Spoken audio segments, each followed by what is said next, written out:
C'est dans un écrin chargé d'histoire et de symboles, le musée des civilisations du Cameroun à Tchang, non loin des berges paisibles du lac municipal, que s'est tenue la conférence de presse annonçant la 4e édition du Festival international Reconnexion. Un rendez-vous culturel majeur qui interroge les liens profonds entre la culture ancestrale et les mutations du monde contemporain. La conférence s'ouvre sous la modération rigoureuse de Cynthia Kenny. Dans une atmosphère solennelle, hommes de médias, artistes et acteurs culturels prennent la parole pour un échange intellectuel et culturel de haut niveau. Chanceline Labelle Lekeka revient sur les raisons du choix de la thématique Société secrète et monde contemporain. Quel équilibre pour une cohabitation pacifique. Une réflexion profonde sur la place des sociétés secrètes dans la préservation des valeurs coutumières. Édifier les gens sur l'importance, montrer aux gens comment est-ce qu'on peut vivre en harmonie avec ces sociétés secrètes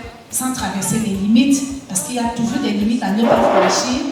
Montrer simplement le bienfait et le bien fondé de ces sociétés-là, surtout dans notre environnement. Les participants saluent alors une édition qui s'annonce plus édifiante et porteuse de sens. Je ne sais pas si on pourrait penser pour les années à venir à intégrer d'abord les jeunes artistes de la rue noire dans le collectif que vous avez créé, c'est-à-dire les intégrer d'abord dans votre groupe, les impliquer les valeurs avant le festival, ils maîtrisent effectivement les traditions. Le projet est celui d'amener les uns et les autres à retourner vers leurs sources, à se reconnecter pour réapprendre à vivre autrement, de manière dynamique, en mettant naturellement en perspective ce qui était et ce qui est aujourd'hui. Après avoir cessé mon travail de l'Ensemble national du Cameroun, qui était composé du Théâtre national, de l'Orchestre national et du Ballet national. Donc, ces 3 sections, je connais bien m'exprimer là-dessus. Les gens n'ont pas vu beaucoup ce côté, mais je continue à travailler. Peut-être c'est l'éclosion actuelle, comme tu es le premier à m'inviter dans une activité festivalière d'envergure. Je te dis maintenant, je prends le micro là pour te dire merci. Basile Temdieu Tinjob, directeur artistique et promoteur du Festival international Reconnexion, apporte des éclairages sur le report de l'édition initialement prévue en 2025. Ce qui nous a motivés à le reprogrammer au mois de février, c'est déjà parce que il y a la compagnie Kangoo du Congo qui nous mettait déjà la pression parce qu'ils viennent par avion. Alors, il fallait donner une date pour repousser le billet d'avion. Et nous avons regardé les dates mémorables qui se présentaient devant nous et nous avons trouvé que la date qui correspondait, c'était le mois de la jeunesse, voilà, en février.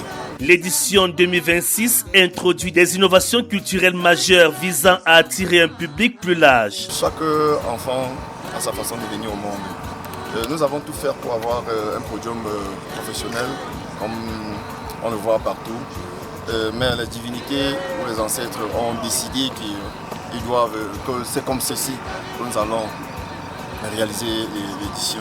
Donc avec ce que vous voyez là, ça nous a coûté des yeux, de la tête, mais les ancêtres ont accepté et béni et nous avons notre podium.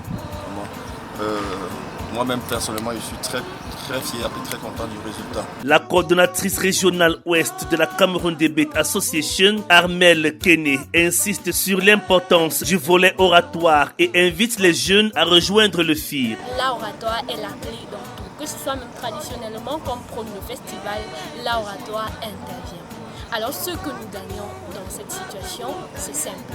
Nous valorisons, nous nous présentons comme maison mère de l'oralité et nous accueillons les jeunes. Nous demandons aux jeunes de nous rejoindre et alors d'aiguiser leurs armes pour pouvoir mener le combat de la domination oratoire. Avec un budget estimé à plus de 40 millions de francs CFA, moins de 2 millions sont disponibles, ce qui représente un défi majeur, comme le précise le directeur artistique du Festival international Reconnexion. Ce projet mérite d'être vraiment porté comme vraiment un projet comme il se doit.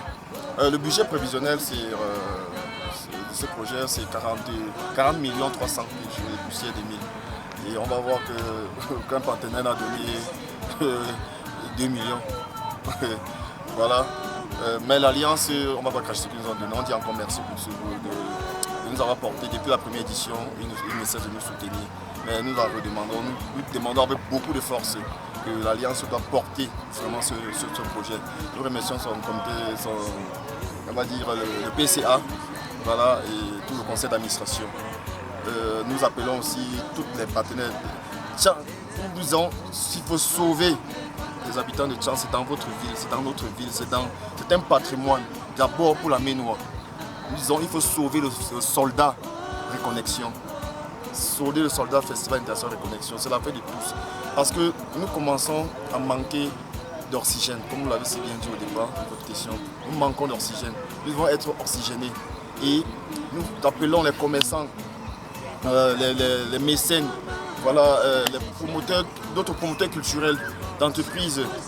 Venez nous aider, venez porter le festival, venez porter ce festival parce que c'est difficile. Cynthia Kene clôt les échanges en rappelant l'initiative noble du Festival International Reconnexion. Valoriser les sociétés secrètes, la coutume et le monde contemporain. Le Festival International Reconnexion se veut donc comme un espace de dialogue, de réflexion, de créativité où l'art devient un langage universel.